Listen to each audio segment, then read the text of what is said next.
Boa, rapaziada, tudo certinho aí, senhoras e senhores? Na manhã do gato? Tudo bom? Bom, vamos lá então. Seguinte, vamos continuar aqui falando um pouquinho sobre nosso roteiro 7, beleza?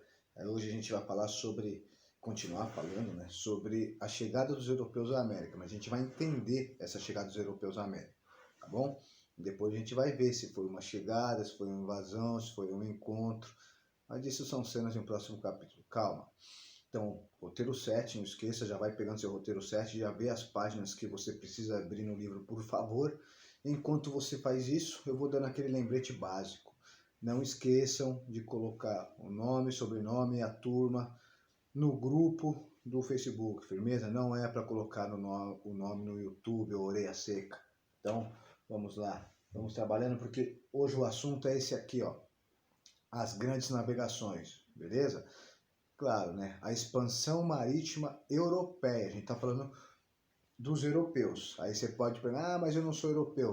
Mas sua vida foi completamente influenciada por essas grandes navegações. Aliás, vamos lembrar, tudo que nós estudamos, desde o 6º ano até o 9º, tem a ver com o mundo moderno, tem a ver com o mundo contemporâneo. Então, você querendo ou não, você está inserido nesse contexto, certo? Então vamos lá. Vamos só lembrar o seguinte, meus senhores.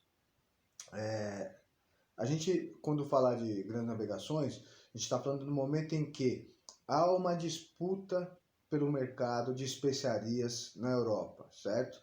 E essa disputa ela foi, teoricamente, vencida pelos italianos. Os italianos das cidades de Gênova e Veneza vão dominar o mar Mediterrâneo, beleza? E dominando o mar Mediterrâneo, eles vão cobrar o preço que eles quiserem dessas especiarias. Vamos lembrar que especiarias eram os temperos usados na preparação dos alimentos e para conservar.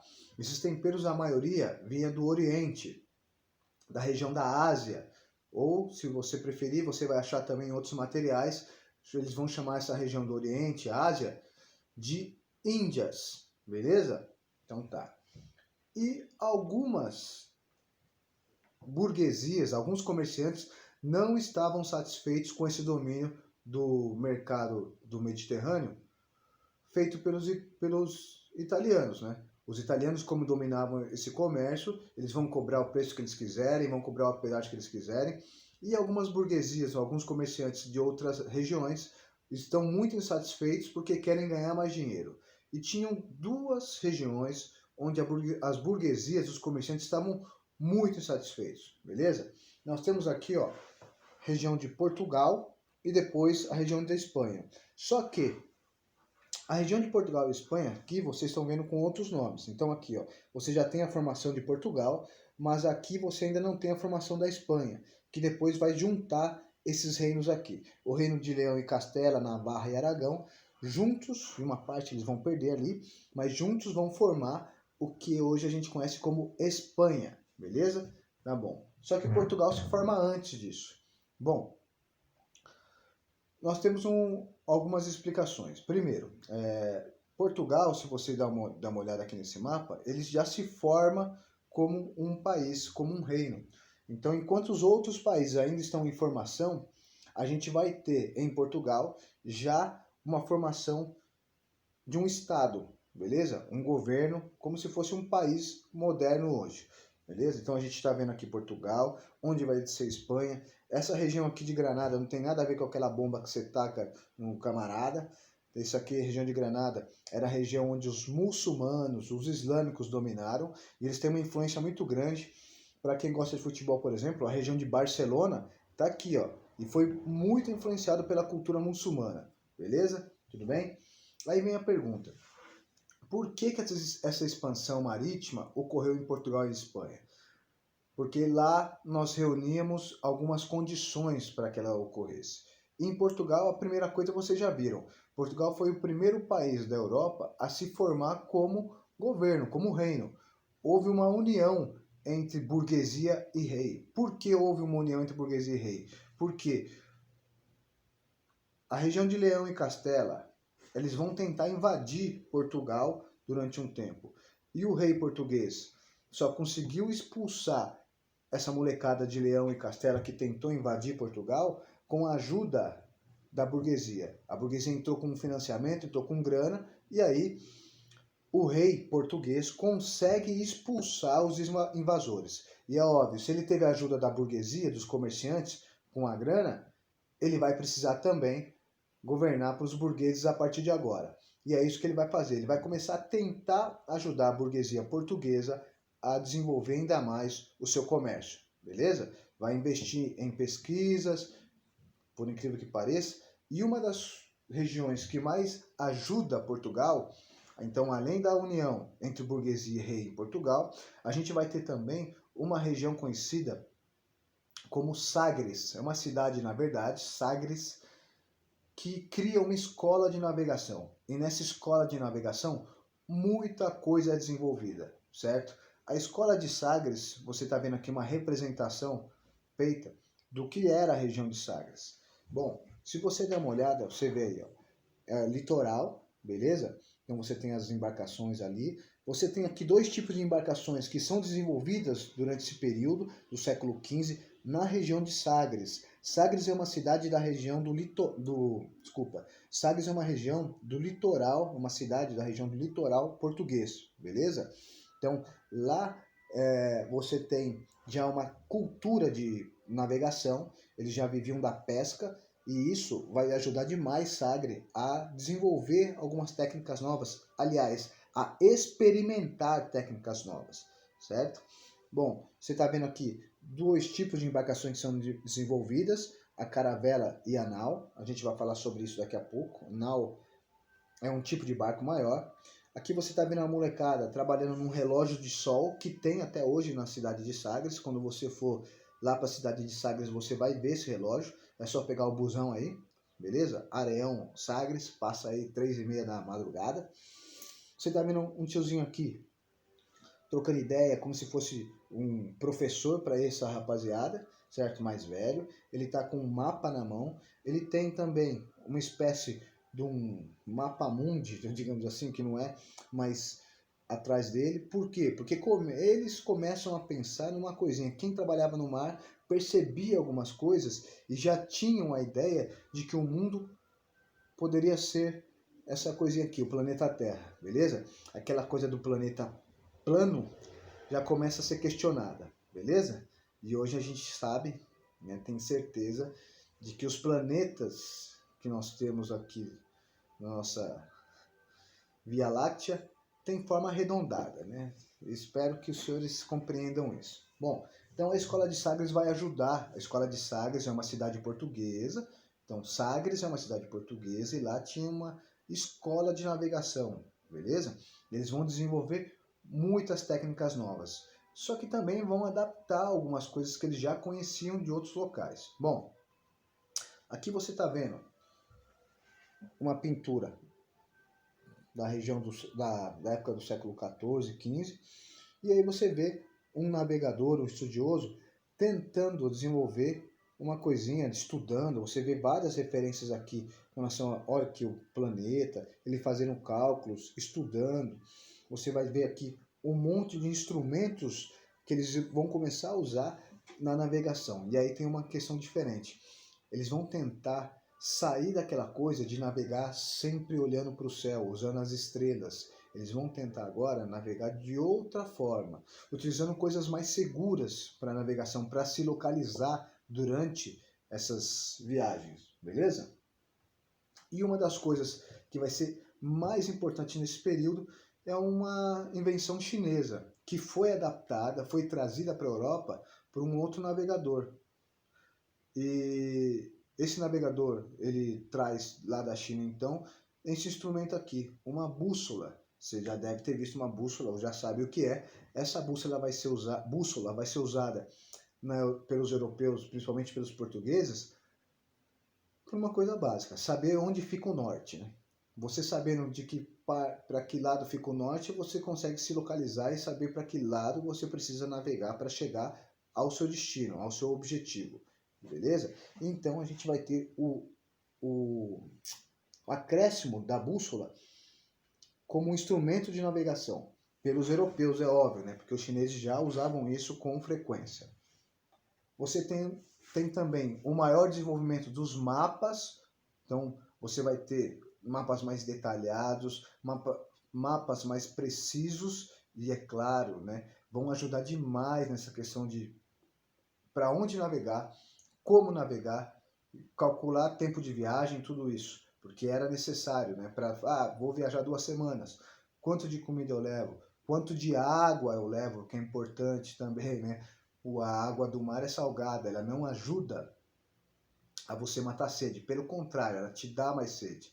Então você está vendo que a Escola de Sagres ela vai desenvolver novas embarcações, novos tipos de navegação usando a bússola e também um estudo maior dos mapas, beleza? Aqui a gente tem dois tipos de navios que são dois tipos de embarcações, desculpa, que são desenvolvidos pela Escola de Sagres e pelos portugueses. Então você tem aqui a caravela, beleza?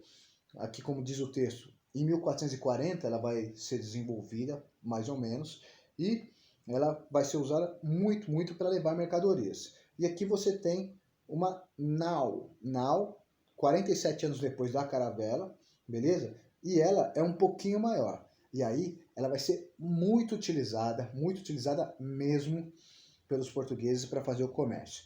Só que uma das diferenças entre essas embarcações e as antigas era com relação às velas. Tanto a caravela quanto a nau, elas usavam muito bem os ventos. Elas podiam usar inclusive o vento contrário para andar. Então, se você quisesse andar contra o vento, utilizando esses sistemas de velas que eles vão desenvolver, você conseguiria. Isso é muito importante, porque você ganha rapidez, você vai conseguir navegar inclusive em rios. A caravela ela vai conseguir entrar em rios, ela tem uma capacidade de manobra enorme. E isso é muito importante para o comércio, porque tinha hora que você precisava entrar em cidades, em rios, dentro das cidades, para desembarcar as suas mercadorias ou para embarcar mercadorias. Beleza? Então vocês estão reparando o seguinte, tem um desenvolvimento tecnológico, existe um desenvolvimento das tecnologias de navegação. E muito disso ocorre em Portugal por causa da tradição que havia na cidade de Sagres, certo? Que vai criar uma espécie de escola de navegação e desenvolver tudo isso, beleza? Bom, agora vamos lá, mapa de novo. Eu vou pegar aqui, ó. Nós temos o mapa mundi, você tem aí a América dividida em 3, América do Norte, América Central, América do Sul. A gente está na América do Sul, o Brasil, beleza? África, Europa aqui em cima, que está debaixo do quadro aqui, Ásia, Oceania e Antártida. Eu estou pegando esse recorte aqui, ó. Esse quadrado que está aqui preto, vai aparecer num outro mapa aqui, ó. Beleza. Ai, não está nesse mapa não. O mundo conhecido aqui, esse quadrado preto, era o que os europeus, os norte da África, os norte-africanos, os asiáticos conheciam. Então, a gente está vendo aqui o seguinte, aquele mundo que está no outro mapa, quadradinho aqui, era o que a rapaziada achava que era o planeta, beleza? A gente conversou sobre isso. Eles não tinham conhecimento do resto do planeta, porque eles não tinham chegado ainda. Os portugueses, principalmente, tinham a seguinte crença. A África, ela não passava do deserto do Saara. Eles não tinham conhecimento ainda que a África ia até um pouquinho mais para baixo. E isso vai ser um probleminha, beleza? Os portugueses resolvem, então, buscar um novo caminho, sair desse mundo conhecido. E qual que era a saída dos portugueses? Tentar dar a volta na África. Só que eles não tinham ideia até que ponto ia a África. Por isso, essas viagens de navegação vão demorar um pouquinho. Em 1415, os portugueses fazem a primeira viagem de conquista de uma cidade africana aqui, Ceuta, beleza? Que era uma cidade comercial importantíssima na África. E depois eles vão fazendo viagens ao longo do tempo, pensando que eles chegariam ao fim da África, mas isso demora um pouquinho. Se você reparar no seu livro, tem esse mapa também, o primeiro cara a conseguir chegar aqui em Calicut, o primeiro maluco tem um nome até engraçadinho, vocês já devem ter escutado esse nome. É um cara chamado Vasco da Gama. Ele chega às Índias em 1498. Vasco da Gama? Mas eu achei que era time. Realmente, o time é em homenagem ao Vasco da Gama, que é tido como um herói português. É ele quem consegue fazer essa viagem de Portugal e chegar até Calicut, nas Índias, beleza? E aliás, era maior trampo. Para passar aqui, por exemplo, uma região muito difícil, uma região cheia de tempestades, ventos, o mar joga contra o continente. Muitos navegadores perderam sua vida ali. Se você reparar, por exemplo, o Vasco da Gama, quando ele consegue, ele faz a viagem mais longa, ele dá uma volta maior, porque ele se afasta um pouco do continente. Foi a única saída encontrada, então, por Vasco da Gama, foi a sacada que ele teve para conseguir sair um pouquinho dessa região turbulenta para conseguir chegar às Índias. E aí ele volta e avisa o rei, ó, descobri um caminho. E finalmente, então, a gente vai ter a chegada dos portugueses até as Índias, até o Oriente, onde eles vão conseguir comprar especiarias, beleza? Aí vem a pergunta, valia a pena? Putz, se valia. Então, os portugueses vão tentar chegar até o Oriente, até a Ásia, até as Índias, dando a volta na África, beleza? Não é uma viagem fácil, demora, tanto é que a primeira viagem desse tipo de embarcação, desse tipo de tentativa de chegar até as Índias, foi em 1415, mas ela só vai ser concretizada em 1498, quer dizer, 83 anos depois. Claro que não é o mesmo navegador, né? Vários navegadores durante esses 83 anos tentaram chegar até as Índias. E é claro que toda vez que eles paravam numa costa da África, eles vão colonizando. Os portugueses vão dominando a costa da África toda. Se você reparar, se você que tiver curiosidade e for ver os entrepostos, quer dizer, os portugueses vão fundar um monte de portos aqui na costa africana que serão usados para fazer o comércio. Então, eles não vão só passar, eles vão fixar ali algumas pessoas, eles vão inclusive dominar alguns povos e vão passar a fazer comércio com esses povos também, tá? Então, os portugueses vão também colonizar, vão dominar toda a costa africana. Os caras são malandros, beleza? A gente chama aqui esses portos onde os portugueses vão parar e fundar comércios, a gente chama de feitorias, beleza? Então, notem que eles vão tentar dar a volta na África. E quando os portugueses chegam aqui nas Índias e voltam, cara, o mundo vai mudar completamente. Primeiro porque o mundo cresceu. Não é mais aquele mundinho, aquele quadradinho só aqui. Eles percebem que a África é um pouquinho maior. Então, algumas verdades que as pessoas acreditavam já começam a cair por terra. Já não são mais verdades. Beleza? Tá. Aí você pode estar se perguntando, professor, mas valia a pena esse rolê todo? Irmão, valia, tio. Valia muito a pena. Pra você ter ideia, nós temos aí o registro de um viajante que sai com 10 caravelas de Portugal. Uma afunda em Madagascar, ele perde uma caravela, beleza? Só que ele volta com outras 9, cheia de temperos, pimenta, gengibre, açafrão, ele volta. Ele vai, perde uma caravela, volta com 9, e uma caravela de pimenta que ele vendeu, pagou o custo de toda a viagem, inclusive do barco que afundou. As outras 8 caravelas, então, eram lucros do cara que financiou essa viagem. Então imagina, dava dinheiro? Dava demais. Os portugueses, então, vão começar a ganhar tanto dinheiro que eles vão começar a aparecer como grande potência econômica da época. E os italianos que dominavam o mar Mediterrâneo começam a perder importância, beleza? Começam a declinar, eles começam a não mais ter uma importância tão grande dentro da Europa, pelo menos economicamente falando agora. Os portugueses começam a dominar esse comércio de especiarias. Mas, ao mesmo tempo, a gente viu, a Espanha também estava muito incomodada. E os espanhóis vão também tentar uma viagem. Os primeiros caras a conseguirem chegar às Índias foram os portugueses. Os espanhóis, eles vão na ideia desse tiozinho aqui, ó. Esse tiozinho aí, que também é esse aqui, aí a gente não sabe qual que é a mais próxima da realidade. Esses dois aqui são a mesma pessoa. Esse aqui mais novo, esse aqui mais velho. São Cristóvão Colombo. Os espanhóis, vendo que os portugueses estavam tentando chegar até as Índias e que estavam começando a chegar perto, eles também vão, apoiado pelo rei, é óbvio, a gente vai ter a união também entre rei e burguesia, acreditar na ideia desse fita aí, ó, Cristóvão Colombo. O Colombo ele tinha uma ideia que já estava perambulando a Europa. A Terra não é plana. A Terra ela tem forma arredondada. E ele utiliza uma experiência muito boba, muito básica. Se você for para a praia um dia, você consegue ver, se você estiver numa praia que não tenha ilha na frente.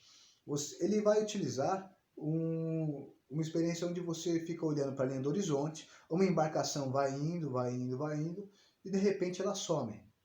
Daí é que vem aquela pergunta, ela caiu no abismo? Não. Ela sumiu por quê? Porque existe uma curvatura na Terra.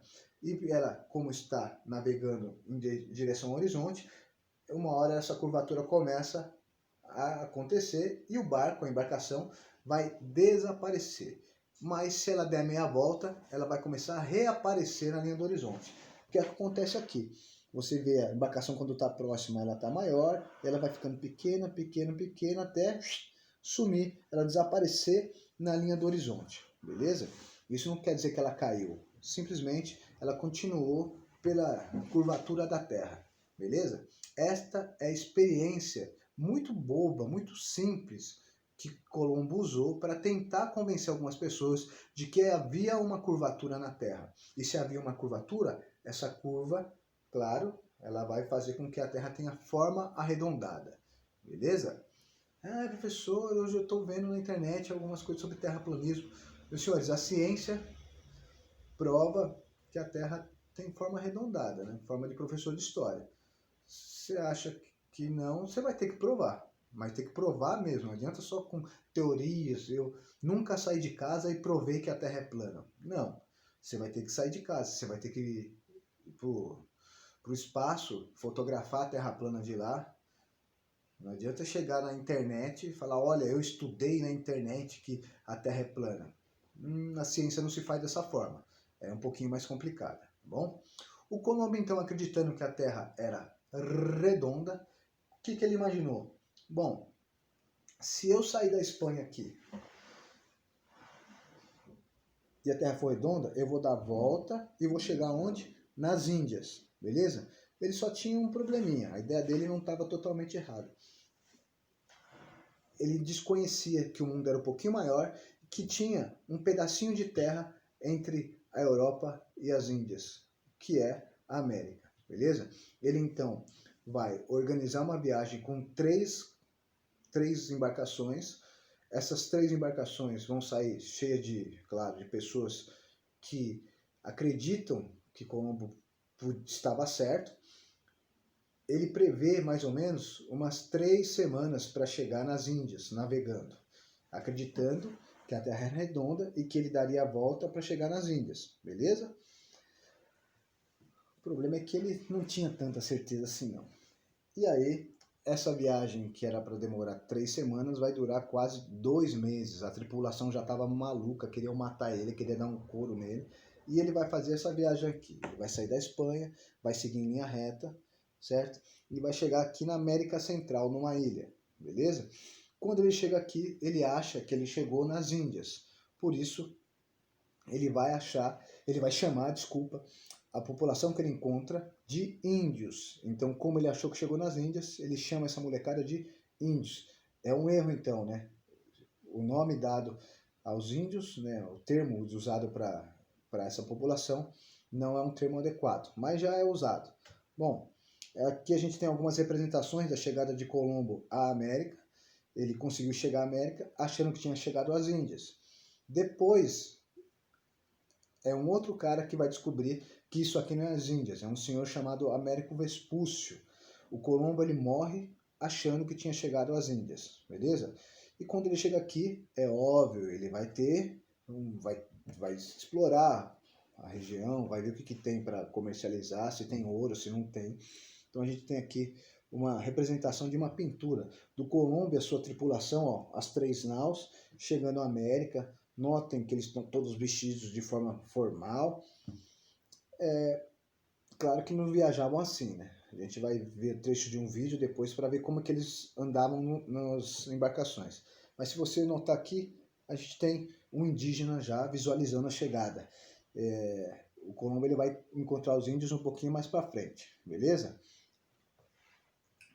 Tem uma outra representação aqui do Colombo, muito parecida, ele ajoelhado, né, agradecendo ao céu. Você repara aí todo mundo olhando para o céu. Os indígenas estão aqui próximos.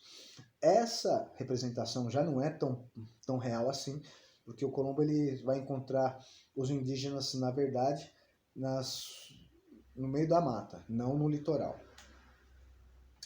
E aqui a gente tem uma outra representação europeia, as 3 na verdade, né? Só que essas 2 primeiras aqui falam mais dos europeus, dos espanhóis chegando, né? Colombo ajoelhado, agradecendo a Deus por ter chegado nas Índias. E aqui a gente já tem uma outra visão. Aqui a gente tem uma visão mais centralizada no domínio dos europeus, dos indígenas. Olha o posicionamento do corpo dos índios, desse aqui principalmente, ó. Ele está curvado, como se estivesse então, né, diante de uma autoridade. Essa já mostra um pouquinho qual que é a ideia que os europeus têm desse contato. Os indígenas não civilizados, eles se renderam à civilização, os europeus, beleza? E dessa forma, então, a chegada dos espanhóis à América e a chegada dos portugueses às Índias, dando a volta na África, finalizam as grandes navegações. Agora a gente vai começar a ver a colonização da América, colonização da África e da Ásia, beleza? Notem o seguinte, tanto a Espanha quanto Portugal, eles querem chegar até as Índias. Tanto a Espanha quanto Portugal, eles querem chegar no comércio de especiarias. Só que Portugal vai dar a volta na África, enquanto a Espanha tenta dar a volta ao mundo para chegar às Índias. Beleza? Isso vai mudar completamente o planeta. Por quê, meus senhores? O planetinha que antes, para os europeus, era só esse quadrado aqui, agora cresce um pouco. Fica muito maior. O mundo cresce. O comércio cresce. A gente vai ter contato entre culturas que nunca tinham se visto. Nem sabiam da existência uma da outra. Beleza? Então, aquele planetinha onde nós temos só isso aqui, cresce um pouco. Beleza? Tudo bem? Essas são as grandes consequências das grandes navegações. E o cachorro tá latindo. Meus senhores, senhoras, espero ter ajudado vocês. Muito obrigado pela atenção e paciência. Me desculpe se eu não proporcionado. Vai de leve na manguaça. Não saia de casa. E se sair, tiozão, mete uma máscara na carinha. Firmeza? É nóis. Qualquer coisa, ó, eu estarei aqui para as dúvidas. É nóis. Fui. Abraço.